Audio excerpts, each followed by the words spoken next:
Non. Voiture, et autant qui me concerne, HS. L'huile, je l'avoue, est un peu sombre et j'ai vu des choses qui ne me plaisent pas forcément. Je vais vous mettre une capture d'écran. Ouais, bon, j'ai reçu mon test d'analyse d'huile et ils ont trouvé 2 phases de liquide et ils considèrent que c'est du liquide de refroidissement. Donc non seulement ils n'ont pas pu faire le test d'analyse d'huile, mais en plus il n'y a pas de doute sur le fait que j'ai un passage d'eau dans l'huile. Et bon, en attendant, j'explore plusieurs pistes. On va dire que ce sera une somme conséquente d'argent, hein, aussi conséquente que la plupart de mes véhicules normalement coûtent. Mais à la fin j'aurai un moteur neuf. Voilà.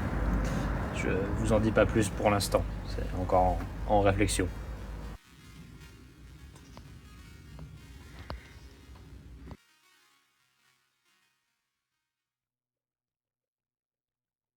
Avant d'aller plus loin, je tiens à remercier Séverine et Anthony de Cerise Performance de m'avoir accueilli pour la durée de mes conneries et de manière générale me supporter. Et je remercie aussi évidemment Fabien, même si bon, il apparaîtrait pas dans cette vidéo pour son dur labeur et encore maintenant, c'est un boulot monstre qu'il nous propose.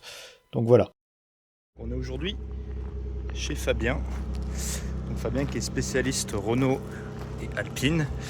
Et c'est avec lui qu'on va refaire le moteur. Donc là on la laisse légèrement chauffer, histoire qu'on puisse prendre les compressions en premier lieu pour avoir déjà un état des lieux du moteur.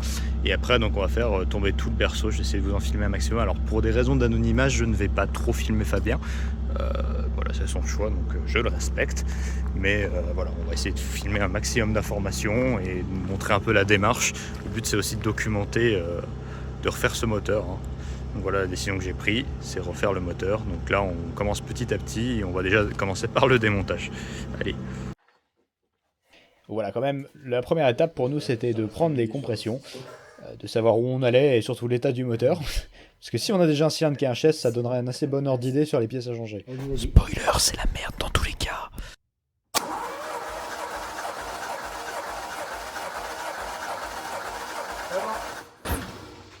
Pareil, 12,5. 5, bon. Au suivant. Étanchéité, cylindre, tout est pas si mal que ça. Maintenant, on va voir, on verra, hein, mais s'il n'y a pas besoin d'y toucher, on n'y touchera pas. Pas la peine d'aller faire des frais pour Sûr, si toute la segmentation est bonne. Donc voilà, on a pris toutes les compressions au maximum. On a un delta d'un bar, hein. mais bon, bah voilà, on n'est pas inquiet sur l'état en tout cas de la partie au moteur. Pour moi, il est très bien. Hein. Si seulement il bouffait pas d'eau.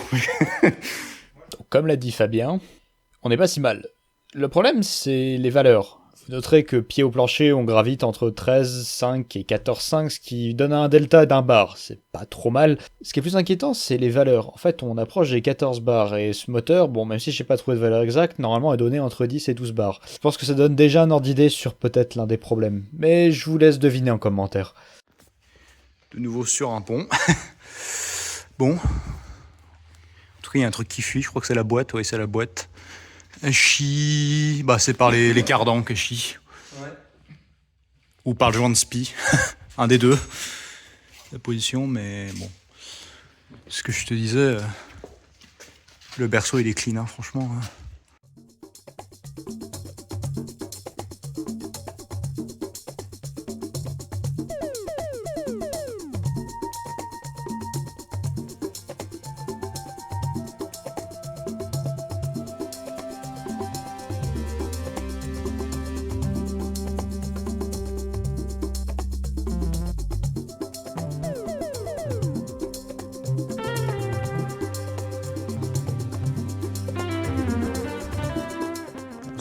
Je désacoupler les lignes de frein.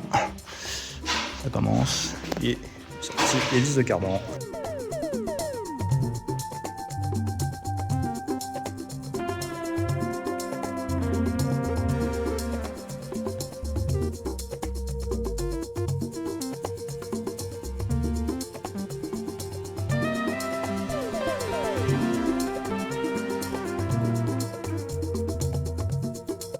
On a chassé les 2 goupilles des cardans qui sont ici. Donc il y en a une qui est pétée, vous allez voir. Et là, la masse qui va sur la boîte. Donc voilà, donc ça c'est les 2 goupilles qui sont juste là pour éviter que le cardan sorte. Si on regarde bien, donc celle-ci est pétée et celle-ci est cisaillée. Donc Là, il y en a une deuxième qui a été rajoutée pour le renforcer, celle-ci l'avait pas. Donc ça pourrait être la source de mes claquements d'ailleurs, hein. Ça serait bien, ça m'éviterait d'avoir à changer un cardan, vu les prix auxquels ils sont, mais...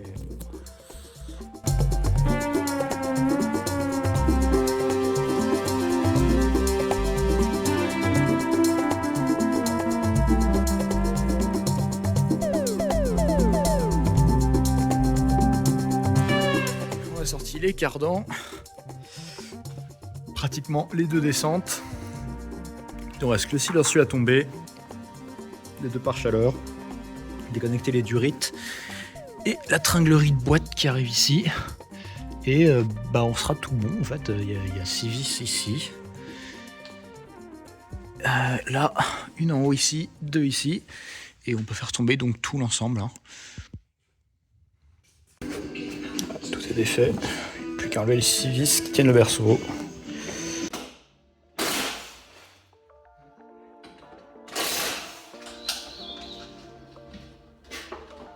Attention, descends.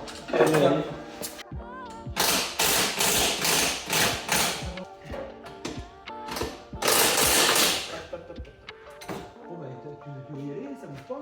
Je vois ça. Attends, stop. Il y a un connecteur qui doit, c'est bon, il faut pas de problème, vas-y. Elle est centrée par rapport au platine.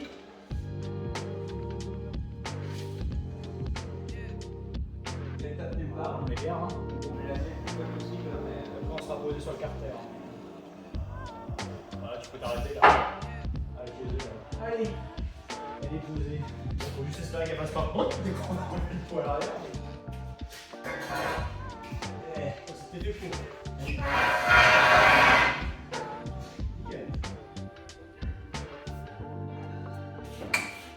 Oh, il est tout seul.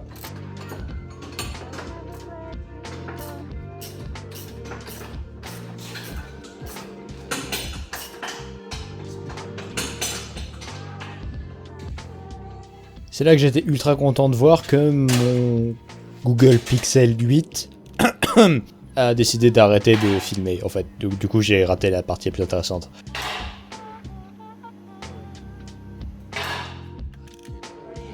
Bon. Ah, voilà. Un PRV et une boîte de sortie. Bon. Et franchement, ça se fait bien, hein. Ça se fait bien. Bon, je pense que sans pont, ça doit être chiant, mais... Bon, t'as vu, ça se fait. Bon, il y a quelques bricoles à faire. Ouais. Mais c'est bien plus facile que de sortir le moteur tout seul. Je peux te dire que tu t'emmerdes. Je peux imaginer. Arrête. Ouais, t'as 2 goupilles, hein. Alors, je sais... Tu centres les 2 goupilles là, et ok. C'est bien. En tout cas, c'est le moteur d'origine. Enfin, le numéro est d'origine. Après, est-ce que c'est le bloc d'origine? C'est un drôle de montage, hein, quand même. Donc, comme ça, tout à l'arrière, franchement... Oh, jusqu'au final, bon. Je veux dire, je crois que... C'était peut-être la Malpine. Ils ont repris une A310, ils ont vu ce qu'ils pouvaient faire pour avoir un verso de montage. Ouais. Voilà quoi. Ça s'embête pas beaucoup chez Renault. Hein. Mais, je veux dire, C'est lui qui l'a dit, pas moi. ils ne prennent pas la tête. Hein. C'est chaud patate.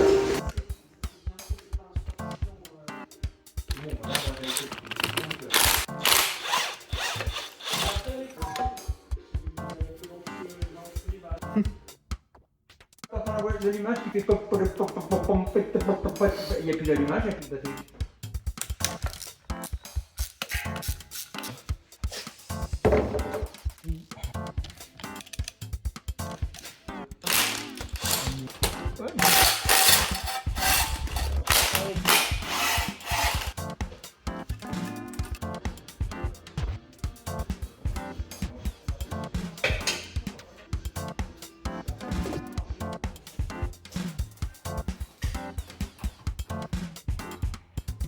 Faut lever l'ensemble. Génial. Merci, Anthony. Magique. J'ai rien fait. Oui, je pense qu'il y avait quand même une fuite. quelconque. Ah bah ouais, pas c'est gras mais c'est pas non plus et tu vois même dans la boîte c'est Ouais, c'est pour le pas coup, dans la fou, cloche, mais, on est Ah, il est... eh, franchement, pas si mal hein. vas-y, le roulement, il est nickel. Ah il roulement hein, t'as raison. Ouais, alors bon, si le roulement pilote il était cool, par contre, petit problème, La queue de boîte, elle a un peu de jeu. Ah, ça c'est pas par contre. Eh ouais. Ben là, il n'y a pas autre chose à faire. Là, il faut enlever la cloche de boîte, déjà, La cloche dans un frontale premier temps. Ouais, Et puis voir déjà ce qu'on va pouvoir voir. Normalement, on peut avoir accès d'accord. et voir la gueule des dents, des cannelures. Ouais, en fait, pour rapidement expliquer, le jeu radial, c'est plus ou moins normal. Ce qui est pas normal et que j'ai pas montré ici, c'est le jeu de rotation. En fait, sur ces boîtes, c'est assez mal foutu. Il y a l'arbre primaire et juste derrière, il y a l'arbre de sortie. Et entre les deux, il y a ce petit manchon cannelé. Et en fait, Renault, dans leur grande sagesse, sont pas très bien dimensionnés ce manchon. Et en général, les dents prennent du jeu. Si vous avez de la chance, c'est le manchon. Si vous avez pas de chance, c'est l'arbre primaire. Et là, c'est pas très rigolo. Donc, bon, on va croiser les doigts.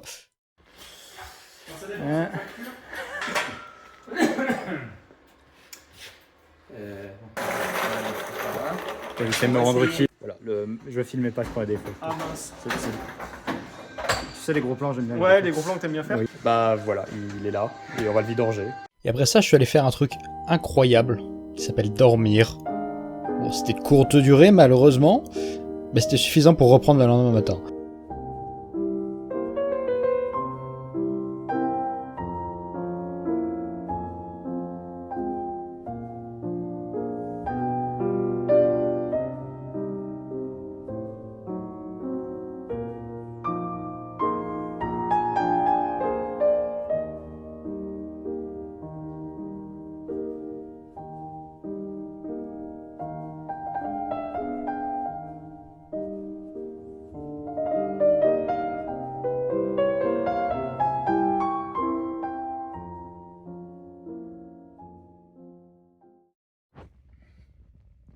Non.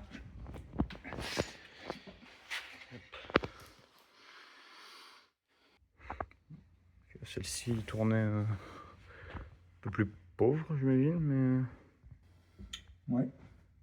Par contre, elle va être bien glacée. Hein. Ça a été démonté, ça. Oui, mais c'est ce que je dis, elle a eu des joints de culasse, donc. Oui, non, mais le moteur a été démonté déjà. Non, regarde. Ça a été marqué à la main, hein, je te le dis tout de suite. Hein. Mais ça, tu vois, c'est Ah oui, marquage putain. Oui, non, manuel. bah oui. Pas ces deux-là, mais celui-là, si. Oui, oui. Tu vois, mais qu'est-ce que c'est que ce bordel, là? 4. C'est bizarre, ça. Il aurait fallu que ça soit fait très tôt dans la vie de la voiture, avant. C'est bien assez glacé quand même, hein. Ouais, non, bah, à mon avis, les chemises. Bon, Côté bah, passager, c'est guère mieux, voire même pire. Bon, déjà, alors je sais pas pourquoi les numéros c'est le numéro 2. 2, Ils ont été inversés. 3, c'est bizarre. Bah parce que au montage, ils se sont plantés. C'est Bah, pas ouais, plus dur. Hein. Il n'y a pas à chercher midi à Et 14 là, heures. Hein. bon, en plus de pas avoir les marques de honnage, on a des belles rayures. Hein. Bon, Ah ouais, puis là, dis donc, elles sont, Ouais, elles sont salées là. Hein. donc, On voit encore les rayures, mais bon, c'est pas beaucoup. pas beaucoup. Non, bah oui, c'est avec l'angle de la lumière, tu arrives à les faire Les faire apparaître. Ouais. apparaître, mais bon, ouais. Tu vois, il y a un peu de boue quand même au fond des culasses, mais c'est pas excessif. Il y a un petit peu de boue là, tu vois, au coin ici. Mais bon, c'est pas. Ça a pas l'air d'être des peaux dures, mais bon, ça va. On verra quand on aura retiré les chemises, mais ça, c'est un défaut d'usinage, hein, à mon avis, là, d'ailleurs, sur la chemise. Là, qui Bon, est- bah là, on voit qu'il n'y avait pas. Ils faisaient leur boulot. Hein. Ouais, ils avaient leur taf. Si ça fuyait, c'était pas de là, quoi. Ouais, ici, là. Ouais, celui-là, il est mitigé. Hein. Ouais. Les autres, non. Mais bon, je pense pas que c'est ça qui posait problème. Je pense pas non plus, mais bon. De toute façon, bon, vu l'état des chemises, Donc maintenant, on va s'occuper de descendre le bas moteur. le bas moteur.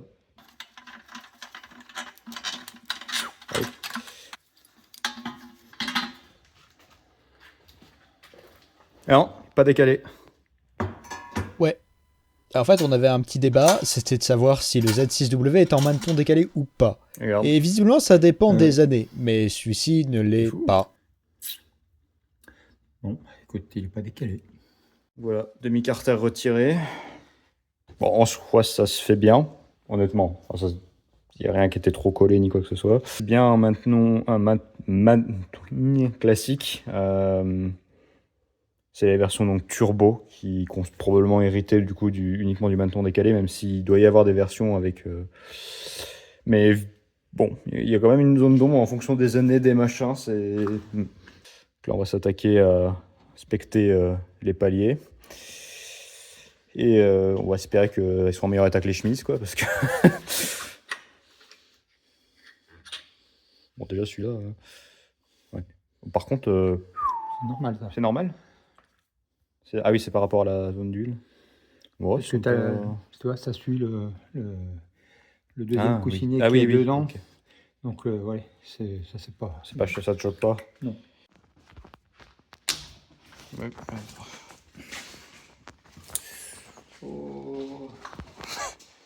Tu vas pas me faire chier longtemps.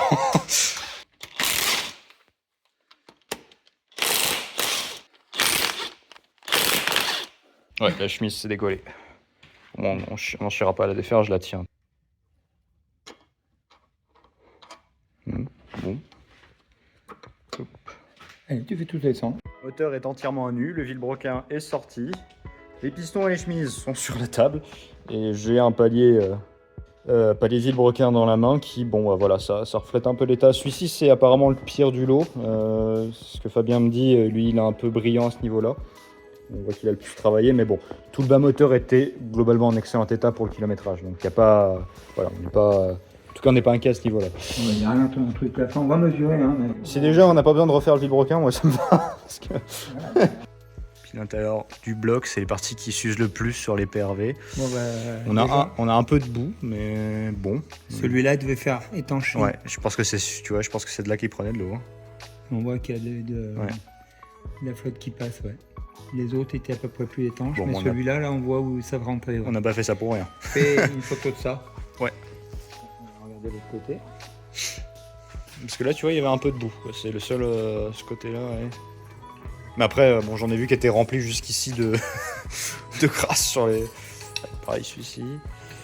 Non, celui-ci, ouais, c'était vraiment l'autre. Hein. Tu vois, regarde. Voilà, lui, il était pas encore... Celui-là, il est pas... Il y a encore un peu de boue, mais bon, après, ça va, c'est pas Non, mais solide. ce côté était étanche. Donc c'était vraiment... c'est numéro 3 qui perdait de l'eau. Par contre, où est-ce qu'ils sont les joueurs là Ils sont restés là-dessus. Du papier. Ouais. Donc je pense qu'il a jamais été refait. Hein. Et là, il en reste aussi. Tu vas pouvoir faire du nettoyage, mon petit loup. Oui. Bon, et après tout ce boulot, il était temps de faire du contrôle. À l'aide d'un comparateur, on a commencé par vérifier l'état du vilebrequin. Donc en fait, on prend plusieurs codes dans 2 directions afin de vérifier que le vilebrequin n'est à la fois ni usé et surtout qu'il n'est pas ovalisé. C'est-à-dire qu'il serait en forme d'ovale, ce qui serait pas terrible en fait. C'est 52, 2. 52, 2. Enfin 52, 3 exactement. Enfin 52, 290, mais on va dire 52, 3.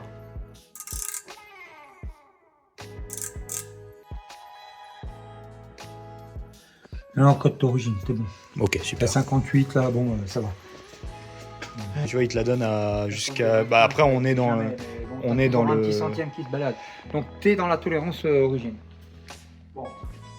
Il a pas été actif. Les vilebrequins sont bonnes au centième près sur tous. Donc c'est dans la tolérance... Enfin... Par contre, les culasses qu'on a vérifiées ne sont plus dans les cotes. Je savais ce véhicule a eu un joint de culasse. Ces culasses, normalement, ne sont pas faites pour être surfacées. Et là, on est un centième au-dessus des cotes, en dessous des cotes. Ce qui explique peut-être que notre compression était un peu élevée pour ce moteur. Moi, je regardais au joint de culasse. Je pense pas que ce soit un joint de culasse de rectif. En tout cas, c'est pas évident. J'ai essayé de chercher avec la référence, j'ai rien trouvé. Mais bon. On doit vérifier, évidemment, les guidages de soupape. Et en fonction de l'état des guidages de soupape, je serais probablement bon pour retrouver un set de culasses. Ce qui ne m'arrange pas, parce que c'est cher et compliqué. Mais bon, déjà, si je peux sauver mon vilebrequin, ça m'arrange. Et quant à l'état du bloc... Là, j'ai dû faire un micro AVC parce que j'ai à peu près 30 secondes de vidéo où je regarde juste fixement le bloc. On considère nos chemises comme HS, on regarde si au moins on a de l'ovalisation. Mais de toute façon, vu l'état des chemises, bon...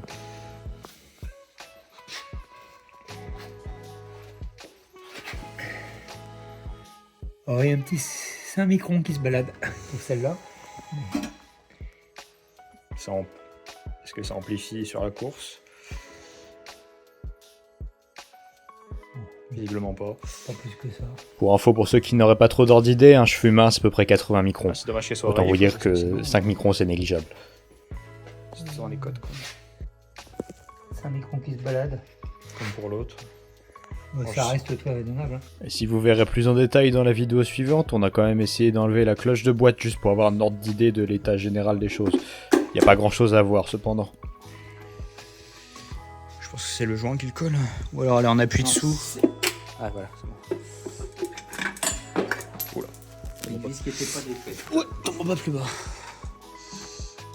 Voilà, Le claquement c'était probablement pas le cardant, mais ça, bon alors vous le verrez peut-être pas, mais là je tourne l'arbre et la boîte suit pas, donc visiblement c'est soit, si on est chanceux, le manchon, mais soit, comme Fabien me dit, 90% du temps, c'est l'axe primaire qui est cannelé, qui lui, c'est les cannelures qui s'usent. Donc, bah, c'est génial, parce qu'il n'y a pas grand-chose à faire, à part... Ouais. Oh, il sert à quoi cette tétine-là? Ah bah, je viens de la casser, c'est bien. bon, bah on arrive au bout des 2 jours de ce qu'on voulait faire au final, hein, parce que nous le but c'était tomber berceau et sortir moteur et démonter le moteur pour qu'on puisse déjà établir une liste des pièces à prévoir. Donc on a quelques surprises du type on pense que le moteur a probablement déjà été ouverte. Les culasses sont plus dans les cotes. Les pistons sont pas dans l'ordre, à savoir si ces numéros avaient une importance, mais bon, en tout cas là voilà, on est dans l'ordre avec la distribution par ici, leur placement. On voit bien qu'ici on a un 4, 5, 6, ils sont à l'envers. Et de ce côté-là, le numéro 1 ici, numéro 2 ici, numéro 3 ici. Donc les chemises, elles sont mortes. Hein. Bon. À voir l'état des pistons, on avisera à ce moment-là. Mais là, la complexité, c'est de trouver les chemises parce que ce bloc-là est spécifique à l'Alpine GTA Atmo. C'est le Z6W. À la différence du Z7W qui était monté dans Espace, Renault 25 et j'imagine d'autres voitures.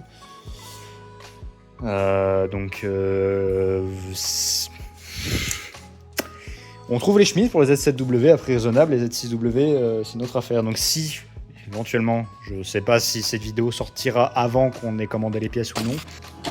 Eh bien non. En fait, bon, voilà, pour résumer un petit peu, j'ai commandé quand même les pièces. Vous trouverez les chemises chez Simon Autoshop, comme d'ailleurs énormément de pièces. Faut savoir qu'elles sont partagées entre la version Turbo et Atmo, malgré le litrage différent, en fait c'est la course qui joue et pas la taille de la cylindrée. Pour les culasses, après m'être fait arnaquer de 350 €, une personne dont je ne citerai pas le nom vu la situation, il existe des joints de culasse renforcés donc pour Turbo en cote plus épaisse, et visiblement ils sont identiques sur Atmo et Turbo, donc c'est la solution que j'opte. Et pour la boîte, il faudra attendre bien le prochain épisode. Pour ceux qui ont tenu jusque-là, je vous remercie d'avoir regardé cette vidéo. Je sors un peu moins de contenu ces derniers temps, ça a été un petit peu difficile d'un point de vue temps et personnel. Mais voilà, je vais essayer de m'y remettre sérieusement, j'ai beaucoup de rush et beaucoup de choses à vous présenter. Et je vous avoue que la performance de la vidéo sur l'Italie m'a un peu dégonflé à passer autant de temps parce que vous vous en doutez, c'est un travail assez monstrueux. Donc j'espère quand même que ça vous aura plu et merguez m'en vôtre.